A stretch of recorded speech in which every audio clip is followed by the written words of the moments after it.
and welcome to our latest edition of our Facebook Live stream. As you know, each month I've taken the opportunity to highlight some of our programming that we have across the school system.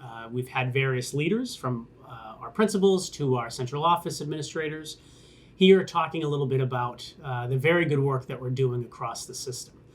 But for this evening, you are stuck with just me, Superintendent Jason DeFalco, and this evening we are going to talk a little bit about the district's response to the COVID-19 situation that has, I think it's fair to say, consumed all of us in many different ways.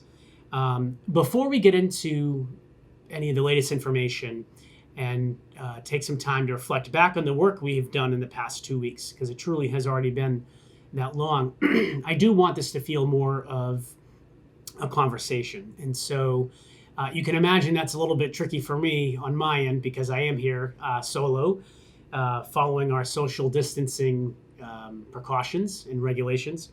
And so with that, I'm going to ask you to send in whatever questions you might have as we go through our conversation tonight. I do have Jesse with me, who's manning the equipment as always. Thank goodness for him.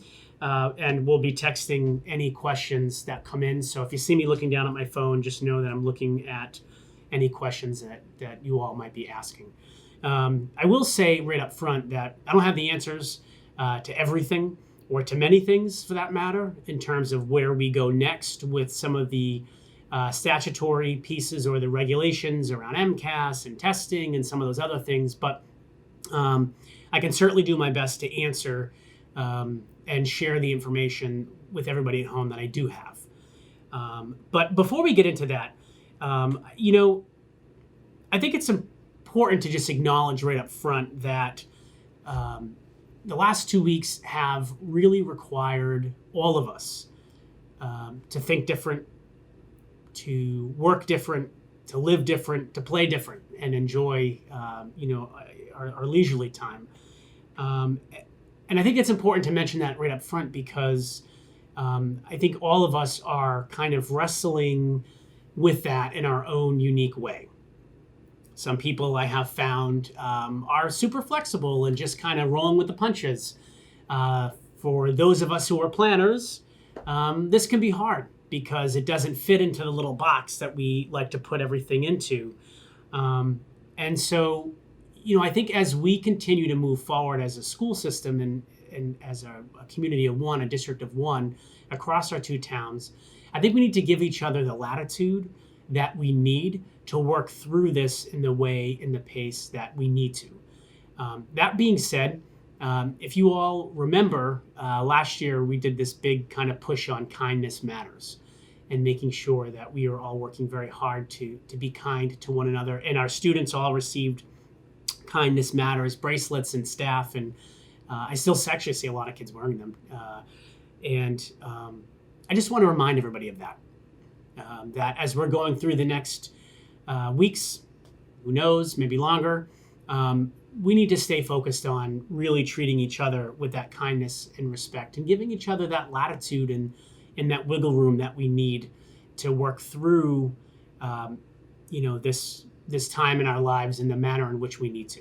And I just think it's important to note that. And so as a district leadership team, as we started to think about how do we move through the next few weeks, what would be our kind of guideposts, if you will, or what were those guiding principles that we needed to make sure we had in place to help us make our decisions as a leadership team.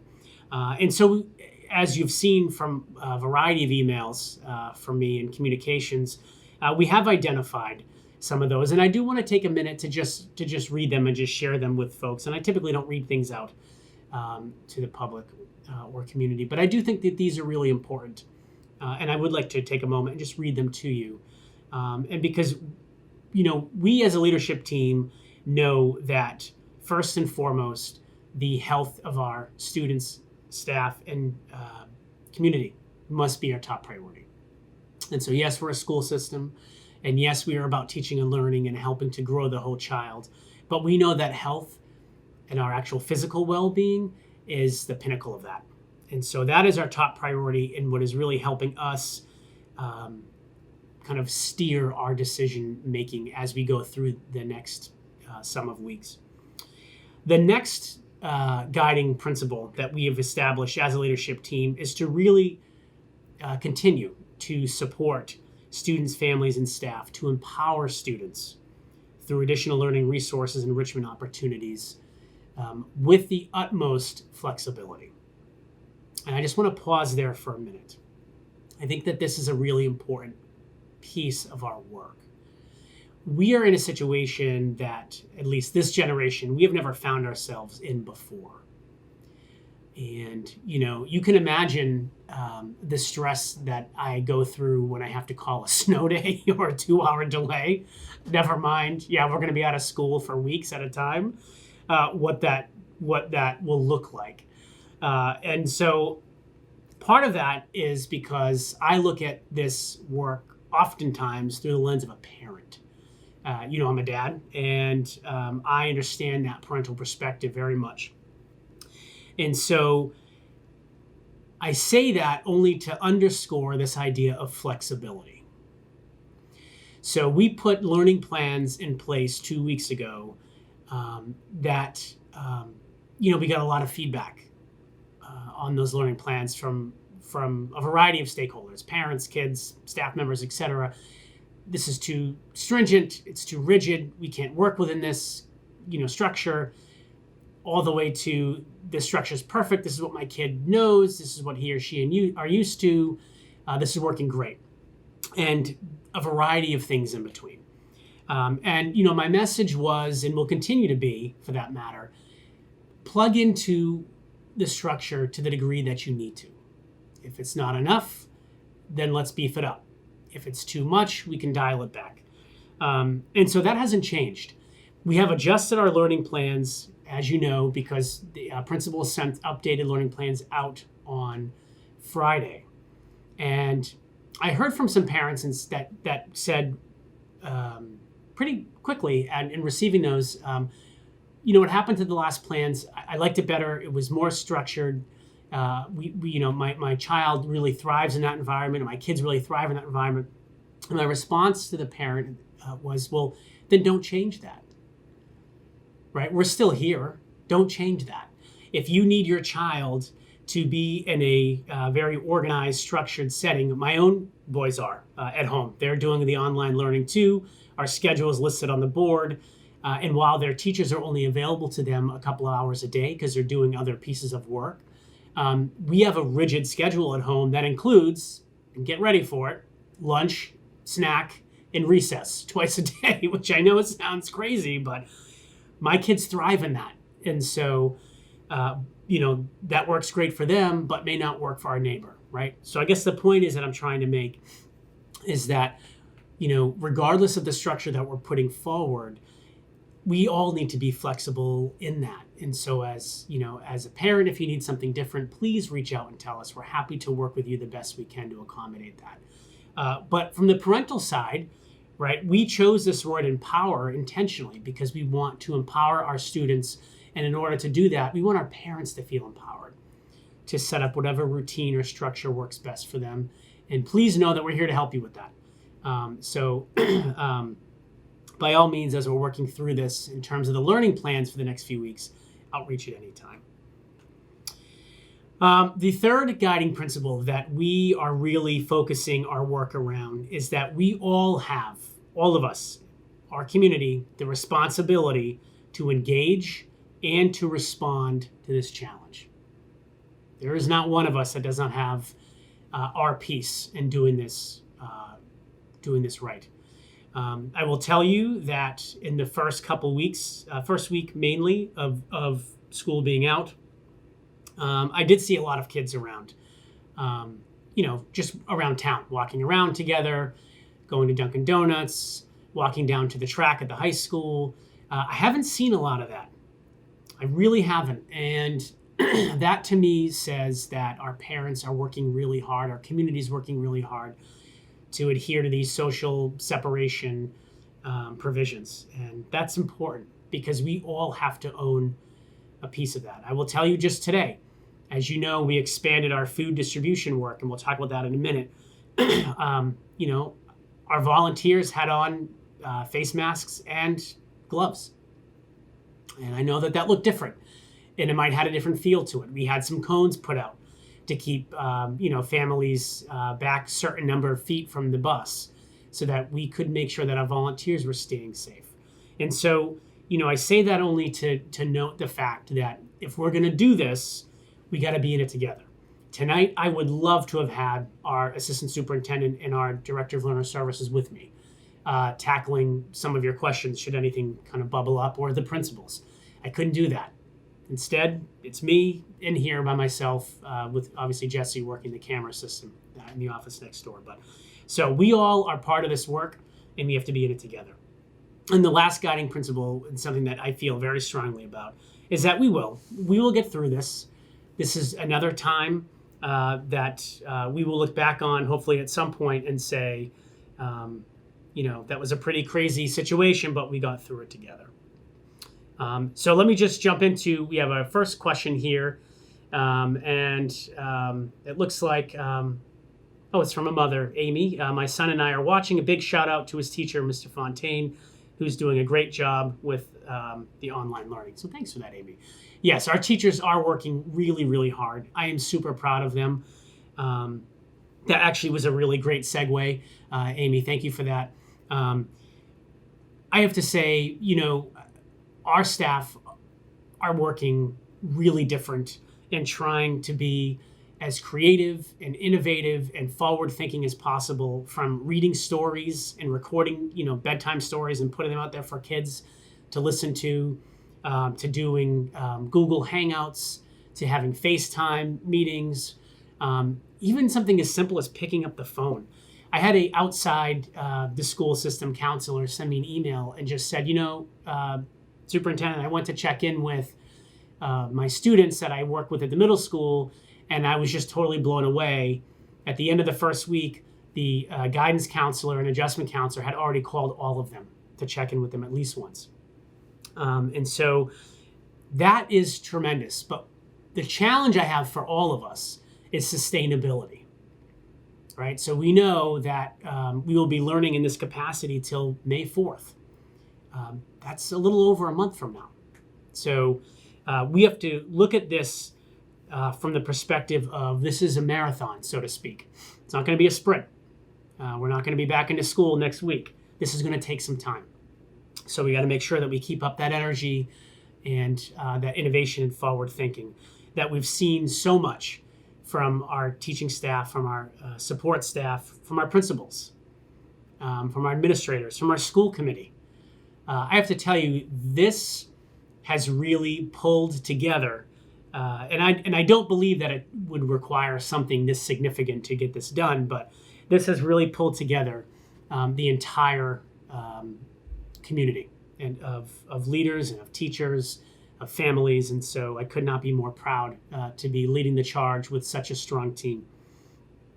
And families, I do want to probably give you the biggest shout out because your work has also been kind of spun on a dime, if you will, and you are working from home. You're finding new ways of doing your own work. You're finding ways of supporting your child, our students, or children, and so we're just very grateful for that. And kids, this is really hard for you. This is very different.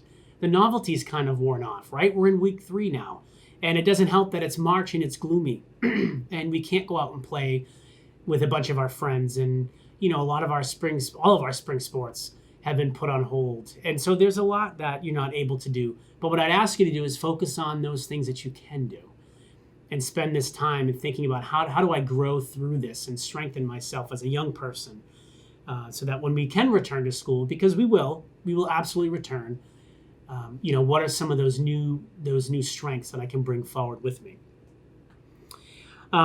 So more specifically, I just want to talk about a couple of things, really kind of 3. Really our learning plans, our food service, and then the general service delivery to our kids and our families during this time. we are taking a different approach at our teaching and learning, and it's really not perfect. And parents, you've become teachers in a lot of ways. Some of you are teachers already, which helps, but on one hand, but then it doesn't on the other, because you also are teaching kids virtually through that. So, but the learning has to continue. And right now we've had a focus on really looking at just helping kids maintain the learning that has happened so far, and know that we're trying to strike the balance between holding on to that learning and also introducing some of the new skills and concepts that we can. We want to be cautious that we're not introducing kind of these one-off skills that we really need to have this explicit instruction around, but rather so kind of building off of existing materials. I'm just looking down, I've got a question here. Great question. Valerie's asking, in middle school, are teachers looking at the turned in assignments to see and to reach out to students who are not getting answers correct? Where they're not getting answers correct. I'm just trying to make sure I understand the question correctly. I think what the question is are teachers giving feedback in what's going on with grading, if I could paraphrase it that way. So here's the deal. So let's kind of pause the learning plan conversation and get to your questions. I think they're really important. On grades. So right now, under the Commissioner of Education's guidance, school systems across the state are giving kids feedback on their work, and that's no different in BMR. If your child's not getting feedback, they should. They should be getting feedback on their work. As far as grades, we are looking at a no credit or credit situation. So either it was completed and your child gets credit with the feedback, or either it wasn't completed or partially completed and your child needs to go back and finish the work. So right now, Valerie, that's how we're handling that issue. It's on a assignment tracking process, and it is on a credit or no credit basis. I hope that answers your question. Please reach back out if it doesn't. Another question from Donna. The kids are all talking to each other and they are saying that the work they're doing is not going to count as grades. Is this true? Thanks. Donna, great question. I just was able to answer some of that, I think, with Valerie's question. Kids, let me be very clear about this, and I really hope the kids are watching this. You don't do your assignments because you want a grade. That's not what this is about. You do your work because it's A, what you're supposed to do. It's part of your responsibilities of being a student. And B, it is fundamental to you learning in the manner that you need to show teachers and your parents that you have learned the material that you need to learn. It is about your learning. It is not about necessarily the grade. The grade is a piece of feedback for you, which will share with you how you made progress toward that. But it is not about the grade specifically. So with that, Donna, as I mentioned, we are doing a credit, no credit system. So either we get it's done or it's not, with feedback. And let me be really clear as well with the kids. And again, I hope the kids are watching this or parents share this with them. This is not the structure we're going to have in place forever, right? So when we return, there is going to be some level of kind of making sense of, if you had 10 assignments and you got 8 of those done, what might this ultimately end up looking like in terms of helping with some grading that will need to happen long term? So I guess my message to the students is everything counts. Everything counts. So the work your teachers are assigning, that is not optional. You need to get that done. The flexibility comes in. You need to move at the pace that you need to move at, and whatever that schedule and structure looks like at home for you. But the flexibility is not whether or not I'm going to, do my work or not do my work. The work is being assigned because kids need to do their work. Robert is asking a question about seniors. Yeah, plans for seniors. I understand it may be too soon to ask. It is not too soon to ask, Robert. Thank you for the question. This is something that we have been talking about actually quite a bit for the past couple of weeks. And Mr. Dudek, our high school principal, and Mr. Ducharme, the assistant principal, have already had one Google Hangout or Zoom meeting with our seniors. I will say this. There are so many details that we have to look at, in particular for our senior class, that is, relating to, grades and credit for that matter, and making sure that everybody stays on track for graduation. I'm not overly concerned about those issues. I know our senior class is strong, and I know they're doing the right things, and I know our counselors are working side by side with them.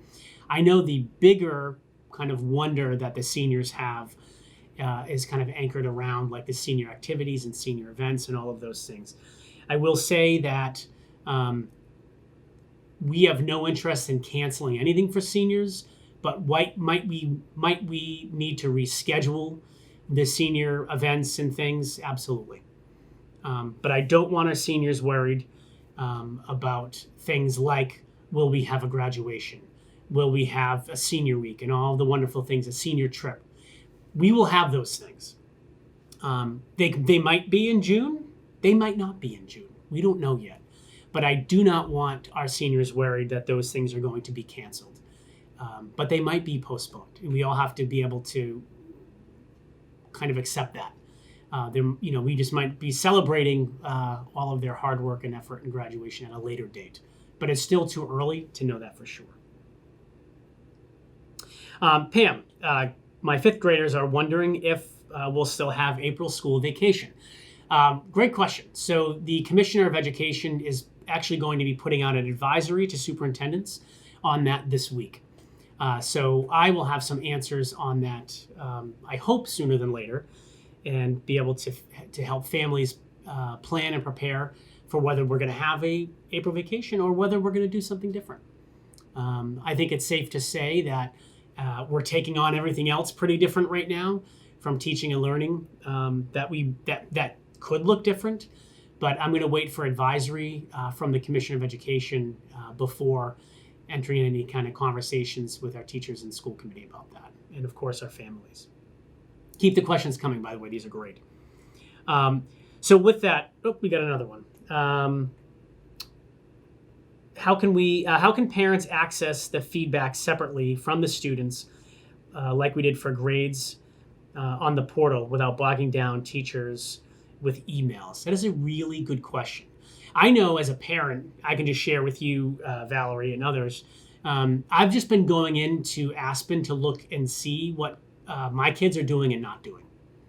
So if it is not up and running yet in our system, I'm sure that our teachers will be logging those in so that you can see the assignments in Aspen that you would normally see that have been assigned and the ones that are complete and not completed. And again, I think as we kind of get our feet underneath us, we'll be able to put a system like that in place. But I would ask families to outreach our teachers. We know that we're going to get inundated with emails, and that's okay for right now. Ask. Don't be afraid to. I know I'm getting more emails than ever, and that's okay. That's a good thing. We're talking and we're communicating. So please continue doing that. Michelle is asking, the no credit system is fine, but is there any way parents can see the assignments that are being done? I think I was just addressed that. I'm still working and can't always make sure they are doing the work. I guess my question is, there a place where parents can see credit, no credit? Yes, so this should all be logged into Aspen as you normally can check your child's grades. If it's not yet, it will be. And then in the meantime, don't hesitate to just outreach your child's teacher or teachers. They'll be able to get you that information for sure.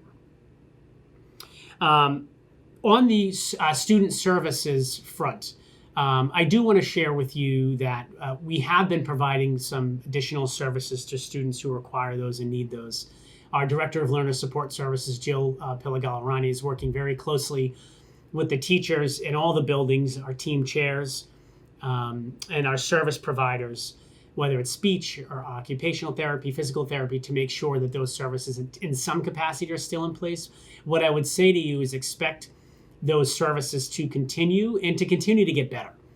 I think we'll see, as we figure out how to deliver better service, I think we'll see those services continue to strengthen over time. I have a question about IXL. Who do I contact for IXL login information? You can send those requests to the BMR support at bmrsd.net email, and we'll take care of those. Again, that email address is bmrsupport at bmrsd.net.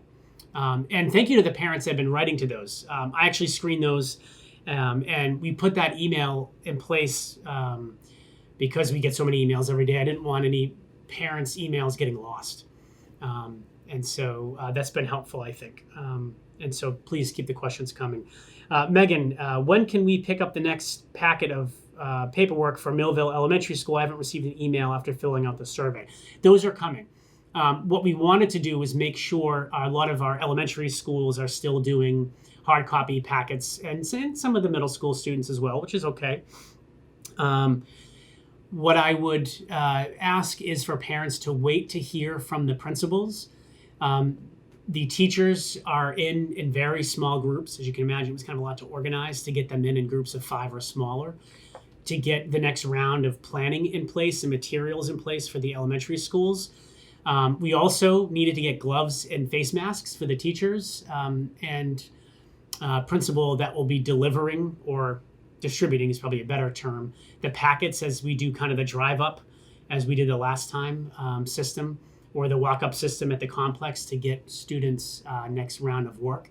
So stay tuned. Your principals will have that information for you very soon, Megan, and others that are wondering the same. Amy is asking, what about a child who will need an IEP? So the IEP services, we are doing our best to provide some level of service with that. If it is a question, Amy, around will there be a team meeting? The answer is yes. The team chairs will be looking to schedule those team meetings and still continue with that process.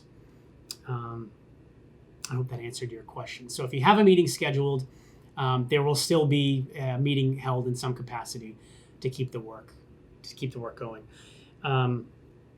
Brenda, what will happen if we cancel the rest of the school year? What grade would the kids go into come September?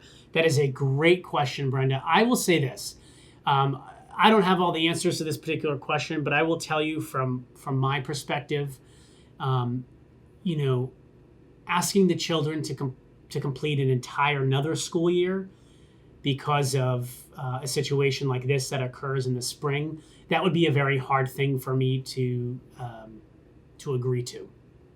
That being said, I'm not entirely sure what this will look like if we're out the rest of the school year, and how can we look to make sure that children have enough of the skill set they need to advance and move forward. Seniors, this does not include you in this conversation, so I don't want our senior class worried about this. And again, to our high school students, it's a little bit easier because it's a credit, no credit system, right? So you're either doing the work and getting the credit and moving forward. My sense is this will become a bigger issue probably for the elementary and middle school students. But I wish I had a better answer for that, Brenda. But know that we are thinking a lot about it, talking about it, and we'll be having a lot of discussions with the Commissioner of Education around this particular question. Next question, my children did get hard copy packets for the first time around. Do we need to turn those in at some point in exchange for the next packets? Yes.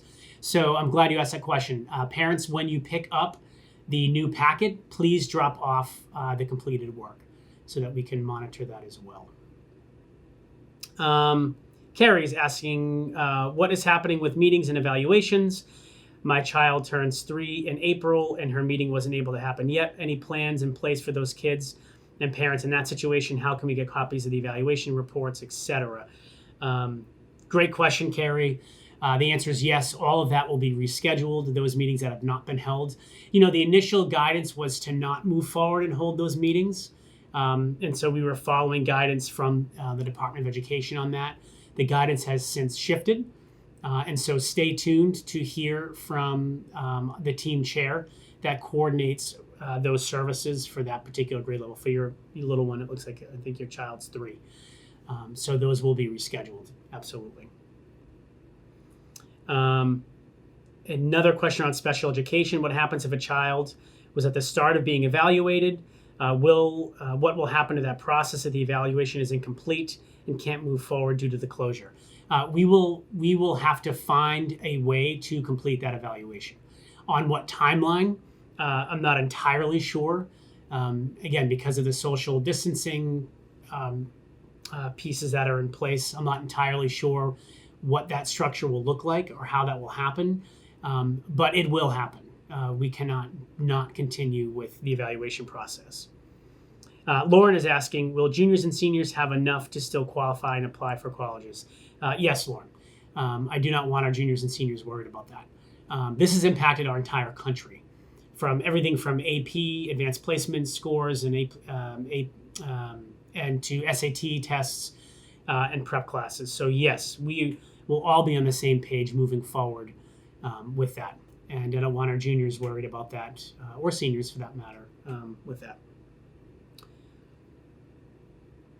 So the last piece I just wanted to quickly mention, and I just wanted to give out a shout out to our food service staff members. Our first week of setting up our community food sites, we had 5 sites. And across those 2 weeks, we served about 1,500 meals. Today, with our new system in place, using our 7 bus routes, in one day, we served 650 meals. That's pretty tremendous. And we are looking at our service for Wednesday, which will take care of Wednesday, Thursday, Friday. We should serve about 2,000 meals on Wednesday alone.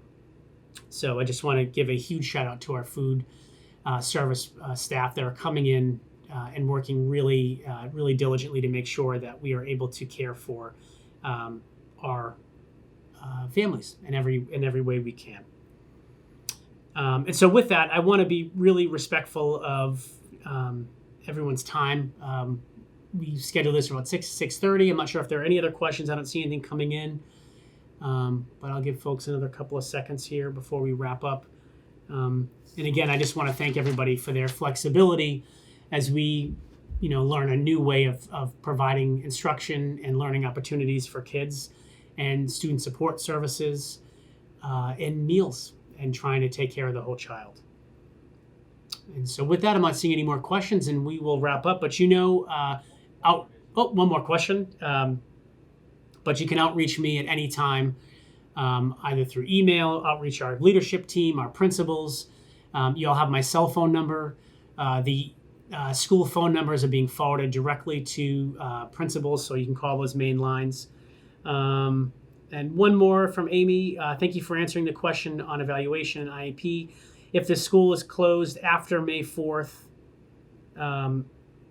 his meeting is May 6th, who do I outreach to find out? I get the question, Amy. I think the answer, I would ask you to send me an email with your specifics, and we'll send it to our Director of Learner Services so we can take care of that for you. Oh, and it looks like we have one more question regarding April vacation. Please keep in mind teachers, students counts have doubled for their, I think I'm understanding the question. I'll try it again. Regarding April vacation, please keep in mind teachers' student counts have doubled for they are now teaching. The parents, students, and parents are overwhelmed. I think everyone would prefer the break. Thank you, John. We'll definitely take that into consideration. And I'll have more information on that certainly over the next week or so. All right, so with that, if you have any additional questions, call, email. We are here. We are in this together, and I'm looking forward to continuing to grow as a leader and as a community member, and as all of us as a community, as we continue to work through these issues over the next few weeks. So with that, we'll wrap up, and thank you so much.